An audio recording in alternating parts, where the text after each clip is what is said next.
मनोज जरांगेंनी राज्य सरकारवर पुन्हा एकदा टीका केलेली आहे। शेतकऱ्यांना तात्पुरता आनंद देण्याचा प्रयत्न असून सरकारने जाहीर केलेल्या पॅकेजमुळे काहीही होणार नाही असं म्हणत दिवाळीनंतर शेतकऱ्यांच्या आंदोलनाची तारीख जाहीर करू असा थेट इशारा मनोज जरांगेंनी आता सरकारला दिलेला आहे।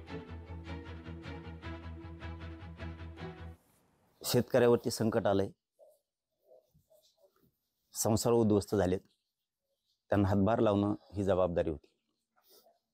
पुन्हा संकटाचे भोग सरकारमुळे शेतकऱ्यांना भोगायला नको होते, परंतु आता सरकार शेवटी तात्पुरता आनंद देणारं सरकार आहे। दिवाळी पाडवा भाऊबीज झाल्याच्या नंतर सगळ्या शेतकऱ्यांच्या राज्यात असणाऱ्या तज्ञांना अध्यक्षांना आपण अंतर्वलीत बोलून घेऊ, चर्चा करू त्यांच्याशी आणि त्यानंतर मग राज्याची बैठक लावू मोठी आणि तिथं तारीख आंदोलनाची डिक्लेअर करू। आपल्याला रस्त्यावर आणून कपडे फाडावच लागणार आहेत सरकारची, त्याशिवाय आपल्याला न्याय मिळणार नाही। असं जसे 70 वर्षे गेले तसे अनेक पिढ्या आपल्या पुढच्या सुद्धा जातील, आता नाही जाऊ द्यायचे। लोकशाही मराठी ऐका, पहा, जागरूक रहा।